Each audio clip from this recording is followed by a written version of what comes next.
안녕하십니까 여러분. 강명도TV 자유조선을 시작하겠습니다.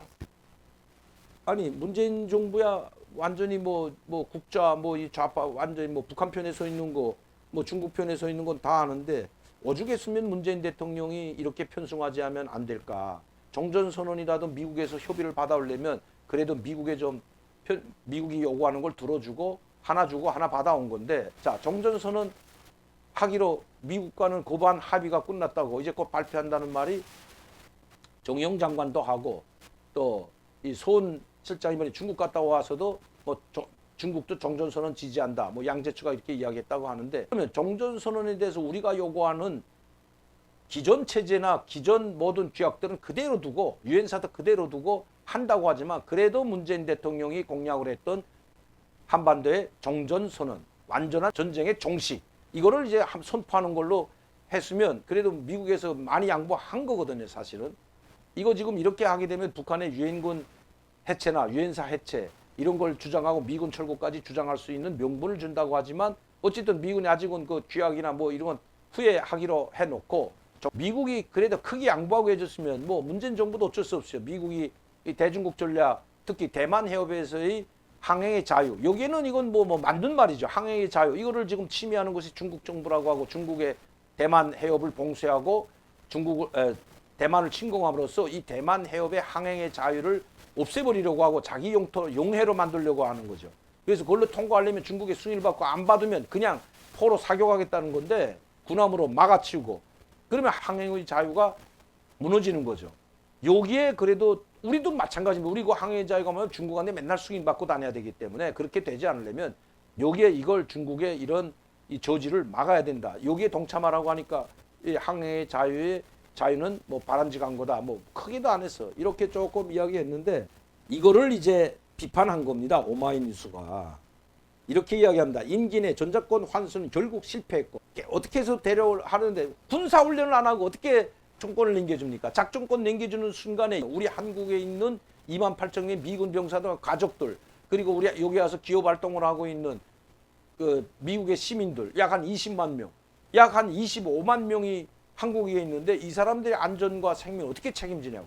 군사훈련을 하고 너희가 이 한미연합사의 작전권을, 사령관을 한국이 가져가고, 그리고 전쟁이 일어났을 때 작전권을 국방부가 가져간다면 가서 이걸 잘 활용할지, 한미 두 나라 군대가 잘 훈련을 해서 한국이 지휘를 하더라도 문제가 없는지 해봐야 되는데, 시뮬레이션만 하고 앉아 있어가지고 실지 훈련은 그렇게 하려고 해도 코로나19를 빙자해가지고 계속 축소하고 하지 말아달라, 북한의 눈치 보고 하지 말아달라 해서 미국이 안 봐가지고 계속 질질 끌다가 전작권도 실패한 거지, 미국에 안 넘겨주려고 한 것이 아니라 그거 다 이미 뉴스에 나왔던 거거든요. 자, 근데 오마이뉴스는 이렇게 말합니다. 임기 내 전작권 환수는 결국 실패했고 시기는 여전히 불투명하다.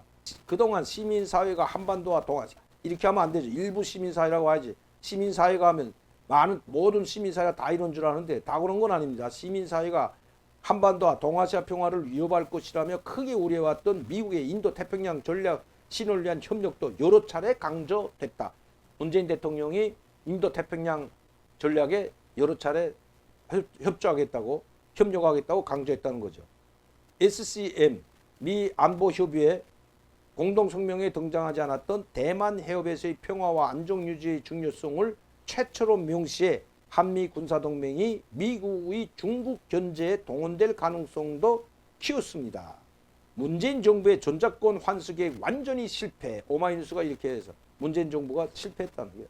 종전선언에 대한 정부의 일방적이 아니한 현실 인식, 전작권 가져오지 않고 실패한 것, 그건 우리 쪽에서 국가와 국민의 생명과 안전이 달려있는 문제이기 때문에 이거는 잘했고, 종전선언 문제, 이것도 미국에서 그냥 정치적 선언하기를 한 것도 잘못이다, 이렇게 지금 이야기하는데, 제가 봐서는 그것도 문재인 대통령은 그나마 할 수 있는 최대한의 노력을 다해서 했다는 것, 이런 건 좀 그래도 문재인 대통령이 잘했다고 해야 될지, 그나마 다행이라고 하는 이런 말을 했는데, 이렇게 되면 북한이 좋아 안 한다는 거죠. 북한이 받아들이지 않는다면 당연한 말이죠. 그런 이야기를 오마이뉴스가 문재인 임기 말에 정권 교체간 정권 연장을 부르짖는 이재명 후보가 이런 걸 들으면 어떻게 생각할까요? 강렬하게 비판을 했고, 왜 이런 걸 다 이렇게 해놨냐? 왜 미국의 한미동맹을 강화하고 미국 쪽에 치우치냐? 참 살다 보니까 이런 문재인 정부도 비판하네요. 오마이뉴스가 저는 문재인 정부 비판하는 거 별로 보지 못했는데요.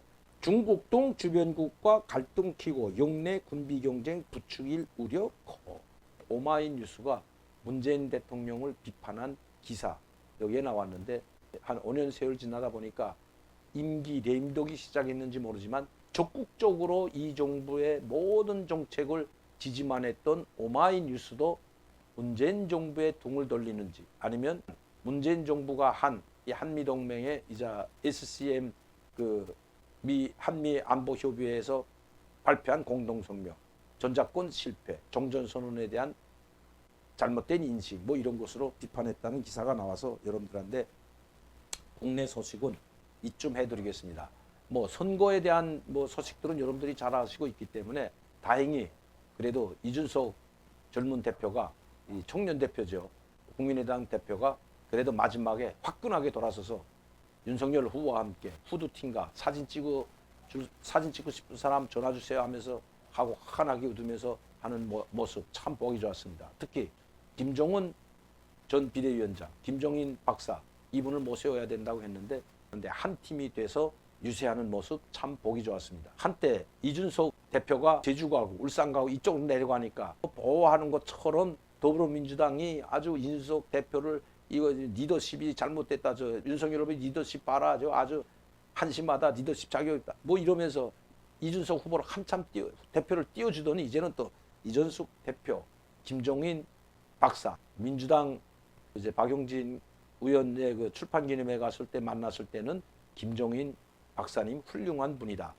나는 거기에 우리는 우리한테로 오라는 말을 하는 것은 그거는 예의에 어긋난다고 딱 뜻했던 분들이 그냥 공격, 아주 그냥 공격의 화살을 날리고 있습니다. 그렇지만 저렇게 똘똘 뭉쳐서 정권 교체를 바라는 국민들의 열망에 부합하는 것을 보면서 저도 그래도 한숨 나갔습니다. 이제는 됐구나 하고요.